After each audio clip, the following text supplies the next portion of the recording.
Okay, so we're going to move on from passive filters to active filters. And the main difference between, well, there are several main differences, but one of the things we can get with an active filter, we can filter, which is of course what you want a filter to do, but we can also get gain. And what do we mean by that? Well, we can amplify the signal at the same time. So we can filter out frequencies we don't want and amplify the frequencies we do want at the same time. So that's what active filters allow us to do. Now, active filters are going to require active components.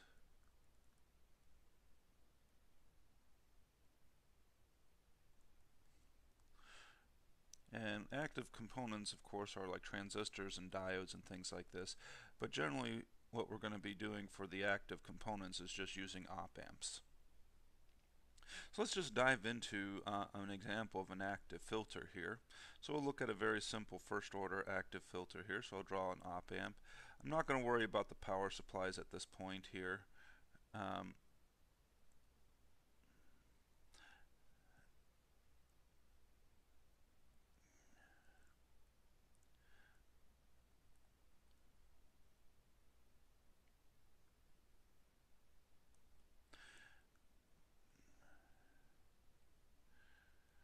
Okay, so this is going to be my first filter we're going to look at.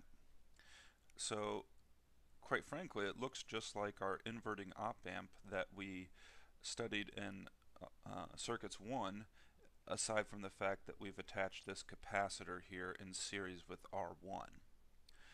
Now, the one thing that you can kind of just think about, again, if you just kind of remember that the impedance of a capacitor is minus J over omega C.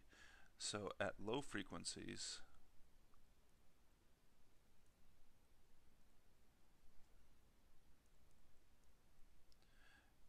cap is a short. High frequencies,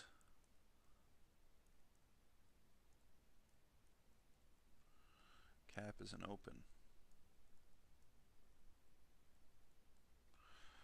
So at low frequencies, if it's a short here, well, this would become a wire, and we're just getting the standard inverting op amp. So we're getting gain out, but the signal is getting out. We're getting gain. The signal V in is going to be getting out on V out, and we'd have a gain of minus R2 over R1. And then at high frequencies, if this is an open, we can clearly see if that's just an open, you can say, well, there's no way there's no current going to be flowing into here, so there's no voltage drop across R1 or R2, so there's not going to be anything on V out. So at higher frequencies, when the cap is open, it's not going to have anything out. So just from that basic kind of analysis, we can see that this is going to be a low-pass filter. But let's go ahead and look at the transfer function, because if we look at the transfer function, we can see that it's a low-pass filter just looking at the transfer function. So I have 1 over SC here, and we're going to look at my transfer function here. Now, we don't want to overthink this here. My transfer function, I'd let Vn, of course, be delta at t, which goes to 1. And then V out at S would be my transfer function. But that would just be negative R2 over R1 plus S1 over, 1 over SC. So that's technically my transfer function right there, but of course I want to clean it up some. So let's clean this up a little bit. So this would be equal to negative R2 over, well, I'm going to first multiply by S over S. So I'd have negative R2S over S R1 plus 1 over C. Now remember, we want to have this so that I have a 1 in front of this R here, so I would factor out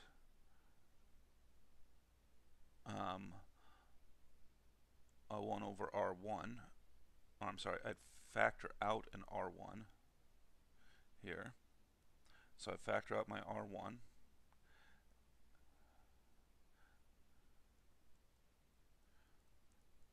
Let me just write it, factor out R1. So if I do that, well, I have minus R2 S over R1 times S plus 1 over R1C. Now, I'm going to rewrite this one more time here, because rewriting it one more time, we're going to see something very helpful from this. So this is my transfer function. So we have negative R2 over R1 times S over S plus 1 over R1C. Now, the reason I'm breaking it apart like that is, remember here, if we had something like this, remember this is a low-pass filter because it's in the form S over S plus A, and so we know that my cutoff frequency is just equal to A. So in this case, my cutoff frequency is 1 over R1C. But then what do we have sitting out here in front? Well, this is my gain. So I just sit there having gain just kind of sitting right there. Okay, let's look at a quick example of this. So this is my low-pass filter. I have both a filter here and a gain. So let's look at an example.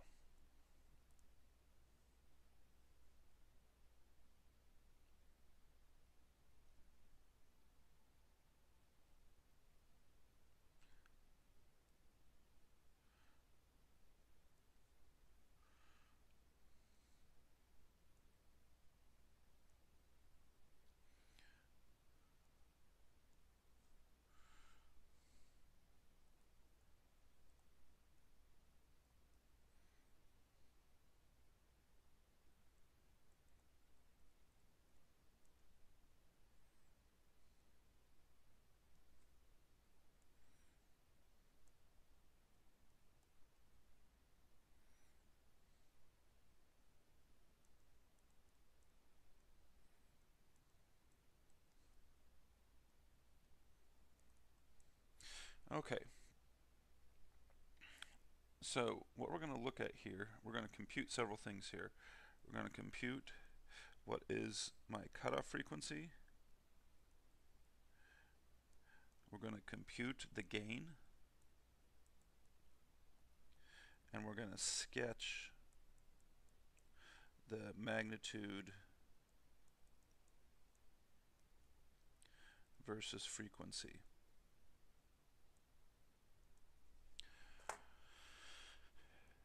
Now, part A and B are really, quite frankly, simple. If we go back here, we can see the transfer function just gives me that my cutoff frequency was, in radians per second, was just 1 over R1C. And then we also had that the gain here was just sitting as minus R2 over R1. So if I look here for part A, omega C is equal to 1 over 1.5 kilo ohms times 100 nanofarads, which if I do that computation here, so 100, where's my exponent button here? Exponent 9 negative times 1.5 kilo ohms, and then I need to do the reciprocal of that. I get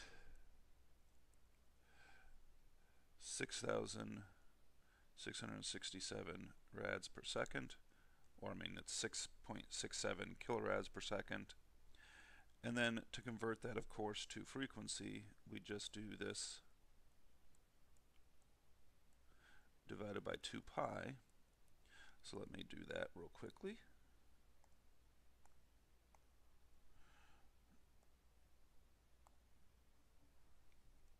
And we get that this is 1.061 kilohertz as far as the cutoff frequency. And this is a point right there, decimal point. So a cutoff frequency of 1.061 kilohertz. So nothing too surprising there. Now the gain, this is really nothing new. This is stuff from circuits 1, because my gain here, remember, is minus R2 over R1, which is just 12K negative over 1.5K, which, if I do my arithmetic correctly, I believe that's 8, but let me, or 6 or something, I don't know. Let me just do it. Yeah, it's 8. So it's negative 8. Now, one thing I'm going to do here is I'm going to actually, because it's a good thing to get in the habit of writing this in decibel format. Because we're going to have to convert it anyway. So let me do a logarithm of that, multiply that by 20, and we get that this is roughly 18 decibels. Now, this is actually a very important thing before we even sketch it here. Let me emphasize this here. So FC, remember, is the minus 3 dB point.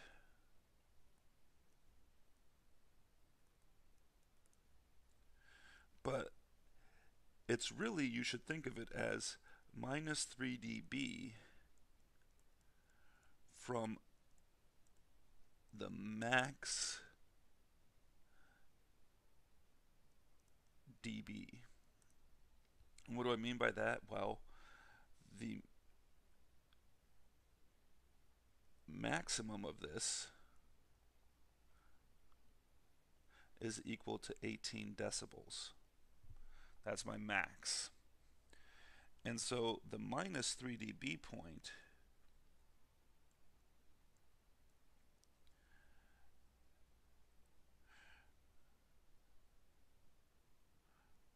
would have the magnitude of AV in decibels equaling to 15 decibels. So that's kind of important to recognize here, is that, you know, we're still, and this is because we're amplifying things. You know, so yeah, we have this minus 3 dB cutoff, but you're amplifying it by 18. So if you think about it, it's like, well, remember in logarithms, if you're multiplying things, you add. So I would have minus 3 plus 18, because that's what I'm amplifying by. So the minus 3 dB point would correspond to the magnitude being 15 decibels. So if we were to sketch this for part C, the sketch would look like the following. Now this is still just a first order. We've got a single pole, and it would still be my standard kind of low pass filter looking like this, but this here would be 18 decibels now. And then I'll go ahead and not necessarily make it to scale. This would be 15 decibels, because that's my minus 3 dB point.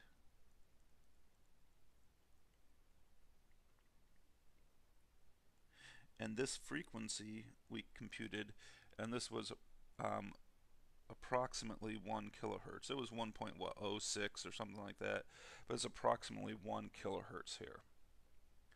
So that's something that's a little bit different about the active filters, is when we say minus 3 dB point, we're actually talking about the minus 3 dB of the max dB. And quite frankly, that's what you're always talking about. Whenever Cadence computes or simulator computes a minus 3 dB point for it, it's not looking at minus 3 dB literally. It's not trying to find minus 3 on the scale. It's doing minus 3 from the max dB. and so that's what it's looking for here. It still corresponds to a half power point, you know, so because we're still getting, you know, because we're amplifying, you know, we'd still have a v squared kind of over our business, so it still corresponds to a half power on the output signal.